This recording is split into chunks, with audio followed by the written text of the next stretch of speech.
Hey everybody, thanks so much for tuning in to the second video for our channel, Big Toe Bushcraft, Wild Foraging and Identification. I'm Tori Clark and this is Little Dog, and we're out here on our property again on the east coast of Vancouver Island. So the last video we did, we took you on what we called the island. We did a lot of identifying of some edibles and some trees up there and a couple of toxics. And today we're going to take you down in the valley so low, where we're going to find some fungi, some more edibles, and some bushcraft tips of the day. So please come for a walk with me and see what we can see. So right under this mock orange, or Philadelphus louisii, we have a lichen. And this lichen's name is Peltigera canina, the dog lichen. So pelta means small shield. Lichens are an amazing creature. I want to say plant. They're not a plant. They're not even in the kingdom. They are made up of 2 to 3 different kingdoms between fungi, protista, and monera. So the monerans are the earliest form, I should say the simplest form of a single-celled organism. Sometimes they don't even have a nucleus. And so you get your cyanobacteria, your eubacteria, and others similar to that. And then protista, we have the more complex single-celled organisms and simple multicellular organisms. So you got like amoebas, diatoms, which are in diatomaceous earth, slime molds, and algae. So these guys, the thallus, which is the main body, is the fungal component. Okay? So this is it. It almost feels kind of like velvety, the top of it. I understand why they call it the dog lichen. Speaking of dogs, there's a little dog. And how they attach themselves to the substrate is on the underside, or what they call rhizines. So this relationship, the cyanobacteria, is a photosynthetic bacteria. So they not only create sugars to give to the thallus, they also fix nitrogen in the air into ammonium compounds that the fungal part of the lichen can utilize. So yeah, they look like a leaf, and it is called a foliose lichen, as they are leaf-like. And then there's crustose and fruticose are the other 2 types of lichen, and we might possibly come across those at some point. And only 10% of all lichens use cyanobacteria. So the main fungal component is made up of chitin, which all mushrooms are made of chitin, which is why you cannot eat mushrooms raw, because we have a problem digesting them. So these little chitinous filaments, hyphae, they grow all through this thallus, and they wrap around the cyanobacteria, or whoever their photosymbiont is, and they just embrace them in their little filaments so that they can transfer nutrients back and forth. And the cyanobacteria in this particular lichen is nostoc. But yeah, pretty neat. They like shade and moisture. Hence the reason why they're under the shrub on the lee side of a rock. Okay, let's move on into the valley.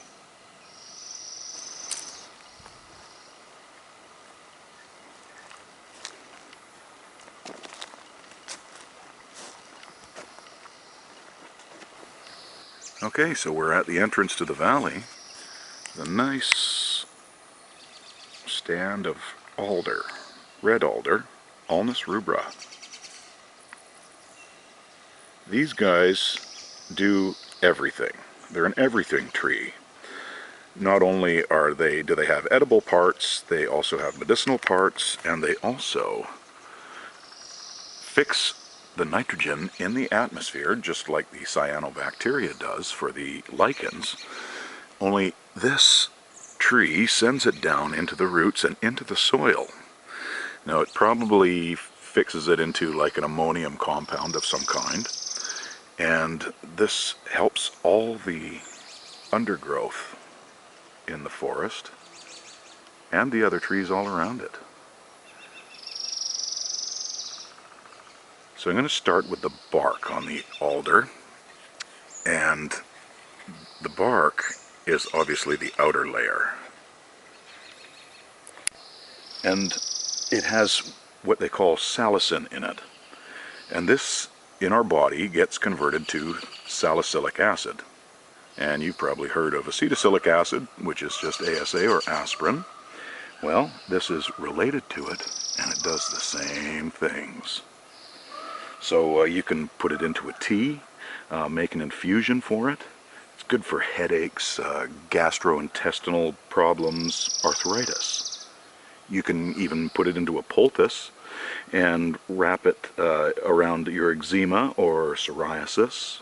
Maybe you have a wound or just sore aches. You can help take away some of the pain, or at least ease it somewhat. So the red alder is edible.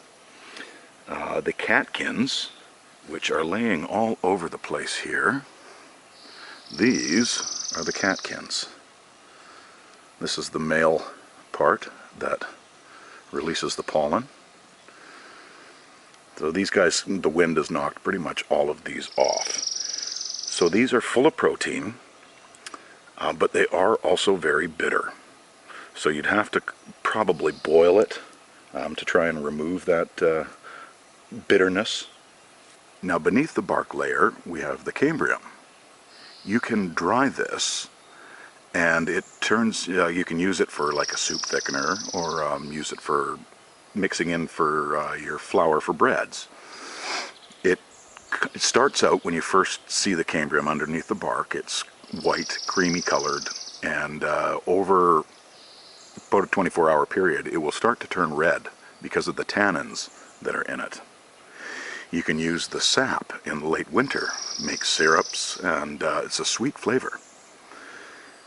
The catkins also are astringent, so if you wanted, if you had a wound and it wasn't stopping bleeding, you can chew this up, spit it out, and do a spit poultice, and put it right on it, and it should make all the difference in the world. So the leaves are just coming out on the alder, and I'll take you in for a close-up. And here are the young leaves. So they come out of their capsule, which is quite sticky with resin. And the leaves are still sticky with resin after they pop out of the sheath. I'm assuming it's some kind of protectant. So it makes it kind of unpalatable, as it were. But at the back here you can see one of the catkins hanging off. The male part of the tree. And just up here we have the female part of the tree, the cone. Look at that. Nice little cones. Look like a tiny, tiny fir cone. You can also see here that out of the base of this large alder is they have new shoots coming out. So they're continually growing with new meristematic branches coming out of the base of the tree. Very large tree for an alder. And right here we have the most researched fungi in the world. Trametes versicolor, the turkey tail. It's a nice flush on this dead alder branch. And get you in for a zoom. Okay, so Trametes means thin, and you'll see in a second what I mean by that. And versicolor is kind of obvious. You've got these concentric rings around the fruiting body.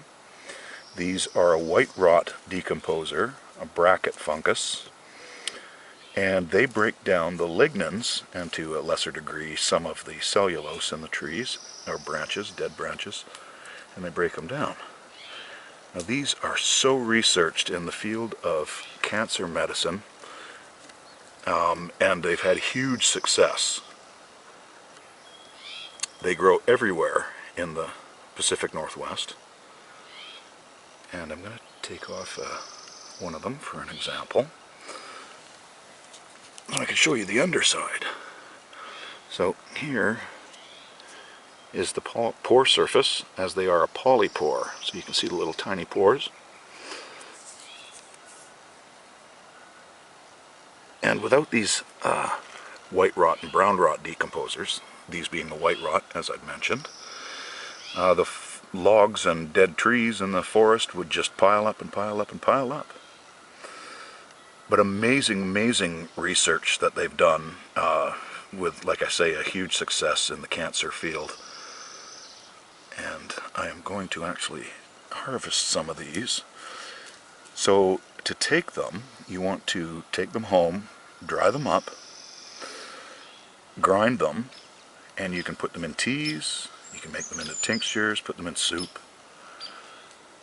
Their lookalikes are Trichaptum abietnum and the false turkey tail, and they are neither of them poisonous, but I don't really know the medicinal properties of them, so they probably or possibly may not do everything that the turkey tail will do for you. So there you have it, the amazing white rot bracket fungus, the turkey tail, Trametes versicolor. And here we have that Trichaptum abietnum, another white rot decomposer, polypore, very similar to the turkey tail, only it's more of a pale color and grows this algae on it.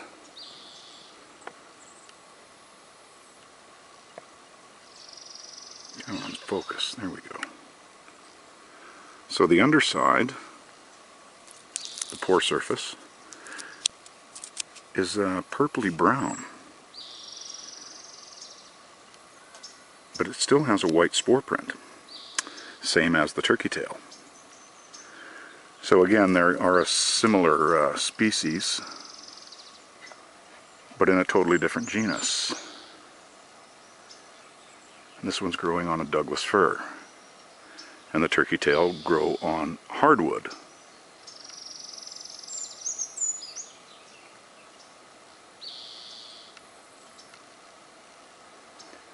Again, I don't know what the medicinal properties of the Trichaptum are, but it's not poisonous. Right below, we have Urtica dioica, the stinging nettle. This is one of the most amazing plants. So they have stingers on them. And these stingers go run up and down the stalk. They're also under the leaf. So identifying, you're going to see that the leaves are opposite, coming off the stalk, but alternate on their way down. So they alternate 90 degrees. You'll see at the base there are these little leaflets, and those also alternate. These guys are full of vitamins and nutrients. Vitamin A, vitamin C, vitamin D, vitamin K, there's calcium, there's iron, there's magnesium, manganese. I can just keep going on. Now, the most harvestable part is the meristematic, the new growth. And this is actually a fairly new plant as it's early spring. And you can eat or make tea, put in soups, use as a spinach alternative.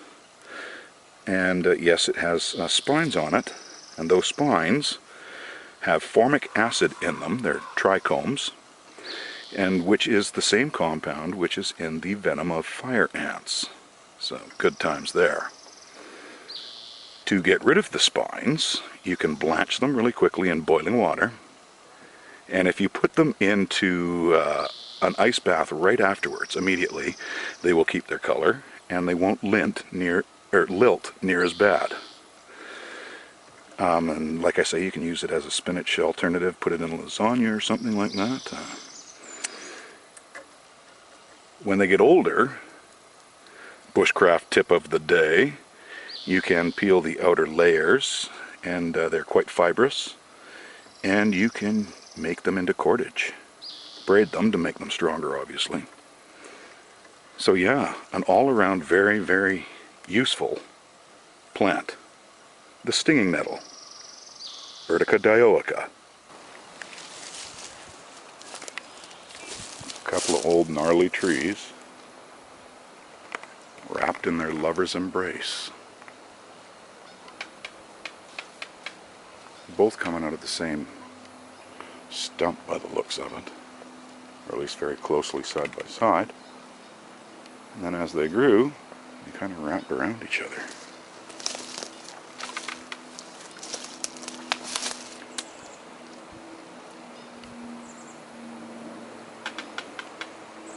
You can tell the wind, you can hear the branches creaking on the tree stumps, or the tree trunks. Not stumps at the moment.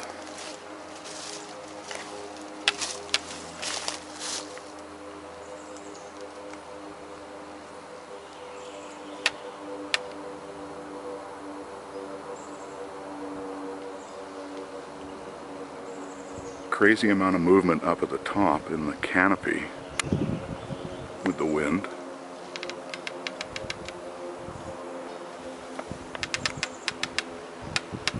But at the base it maybe moves a quarter inch, enough to make that branch creak against it. You can see where it's been sitting for a while actually. It's already worn a bit of the bark down. Can't tell me that the forest doesn't talk to you. Exactly. Exactly what I was thinking. Okay, well, we'll chat later. And just below the talking tree, we have a piece of wood that's stained blue-green with the mycelium of the blue-green cap mushroom, Chlorosoboria aeruginosa. The mycelium goes all through the wood and stains it this beautiful blue color. Now, a lot of woodworkers like to use this and make things out of it. I will put up a clip of the fruiting body on another piece that I found earlier this year. Okay, so I have stumbled for the 4th time on these beautiful little vines. These are the trailing or Pacific blackberry and Rubus ursinus, and they are very, very tough. They wrap around your leg and they don't let go. Now, they do produce lovely little berries, which are delicious, and this meristematic new growth is edible as well. Another bushcraft tip of the day, this is excellent cordage. If you've ever had one wrapped around your leg, you will know how strong they are. But you're going, hey man, there's thorns all over it.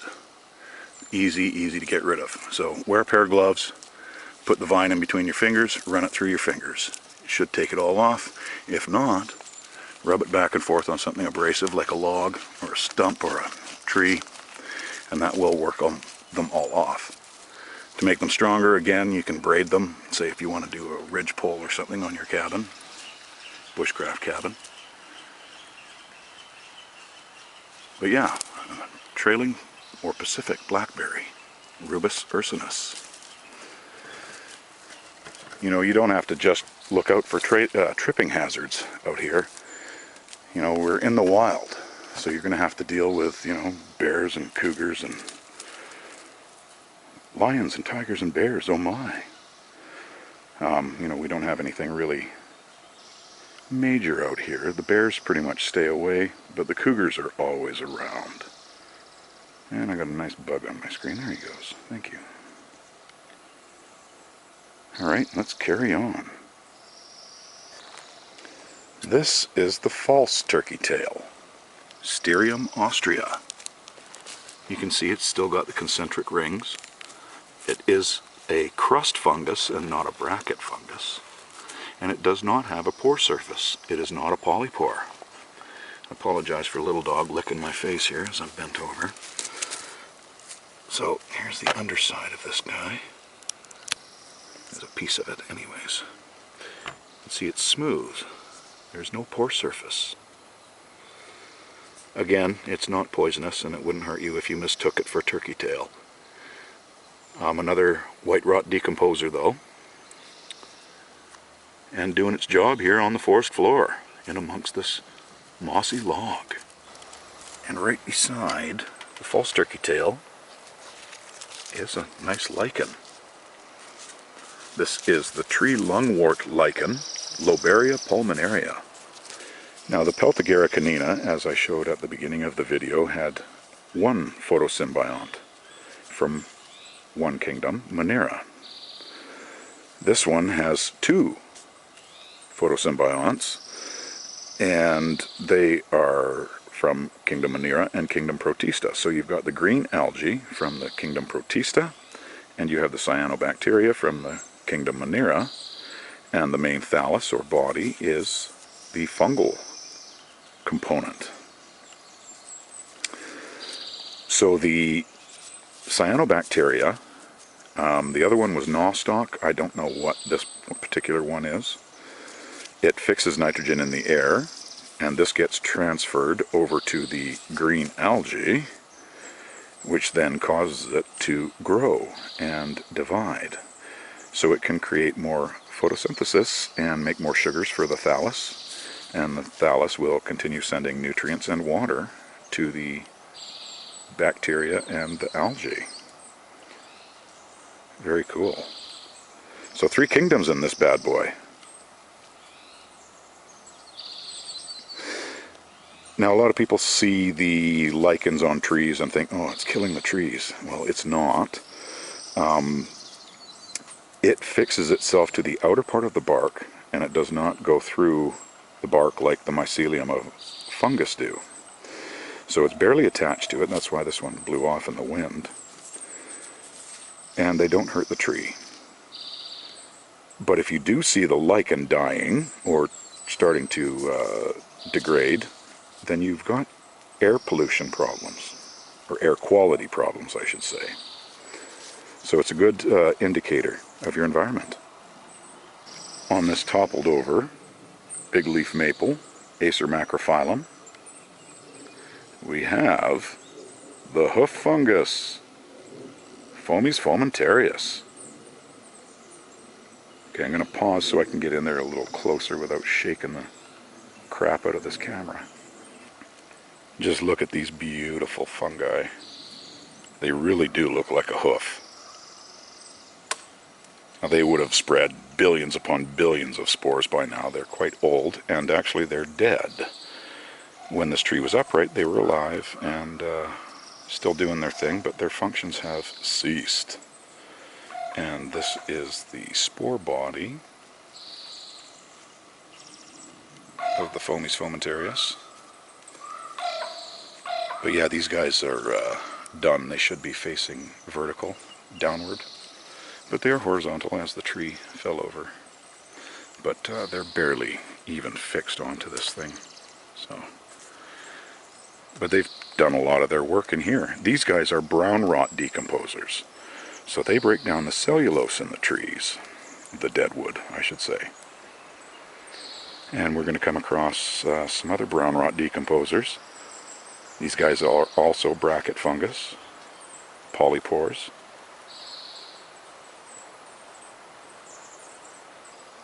And as I say, we'll see a couple more on the way through.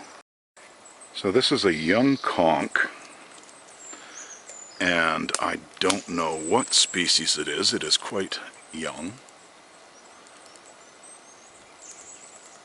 It could be Fomitopsis munsii, which is the red-belted conch.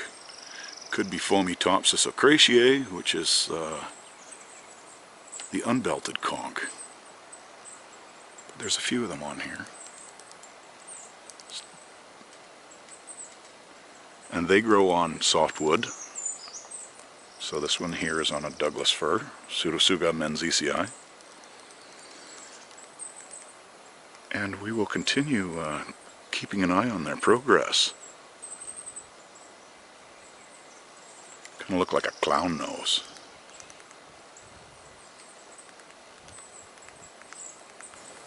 And this is a nice big flush of vanilla leaf, Achilles triphylla. Grows in pretty much all the forests here on the Pacific Northwest. And I'm just going to pull up a sample. So here's a close-up of it. Kind of looks like elephant ears. The two top leaves are almost twice the size of the third, which kind of looks like a cartoon duck foot. So out of the center of where they all join will be a spike, will come right through the center here. And that spike will have a nice flower on it.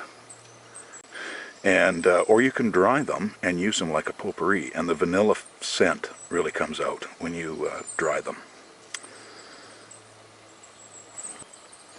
Pteridium aquilinum. Okay, this is the bracken fern. If you look at their tip there, their fiddlehead, it looks like a curled up eagle talon. Are they edible? Well, they seem to think so in Korea. However, they have found that they have had a large influx of throat and stomach cancer patients. So there's a chemical in these, the bracken ferns, and tequilicide is the chemical. And this tequilicide is actually a carcinogen. Now they say if you boil it twice, light a candle, read an incantation, and, I don't know, light some incense, maybe you'll get rid of the toxins. Good luck on that. I particularly will be staying away from them. And all fiddleheads also have thiaminase, which stops you from, it's an enzyme, and it stops you from absorbing thiamine, which we do need. That's our B vitamin. And that is in all fiddleheads. And do not ever try to cook or to eat fiddleheads raw. You always have to cook them, and at least twice. So yeah, there's one you want to stay away from due to their carcinogenic properties. And here we have another brown rot decayer. This is Fomitopsis Munsei, the red-belted conch. He's on a dead Douglas fir, which snapped off over the winter. It's a fairly young one, maybe a couple years old. Dropping many, many spores.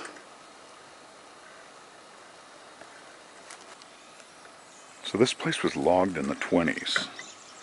And here's a couple of old Douglas fir stumps, Pseudotsuga menziesii, which have now become nurseries.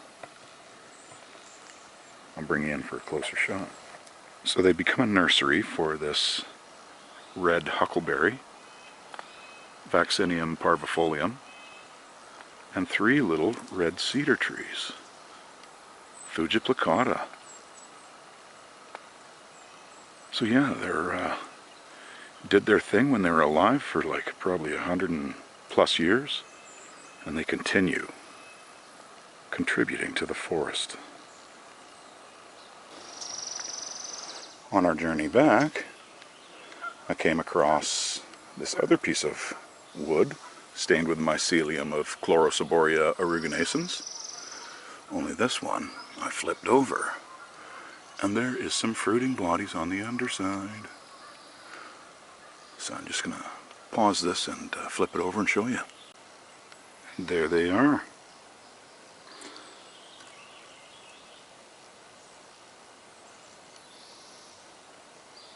Same beautiful blue.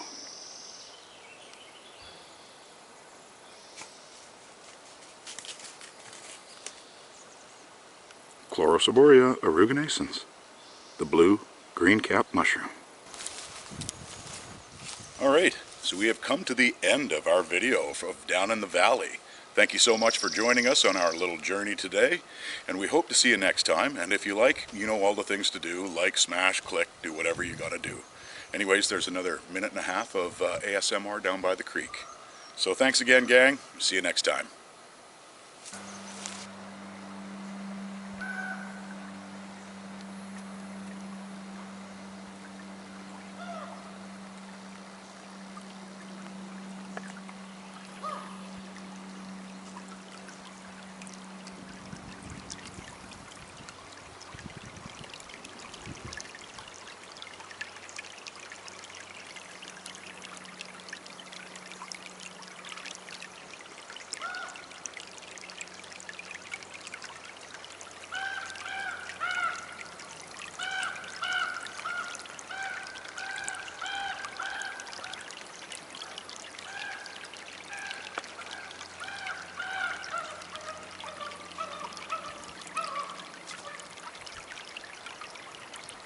I think he was getting beaten.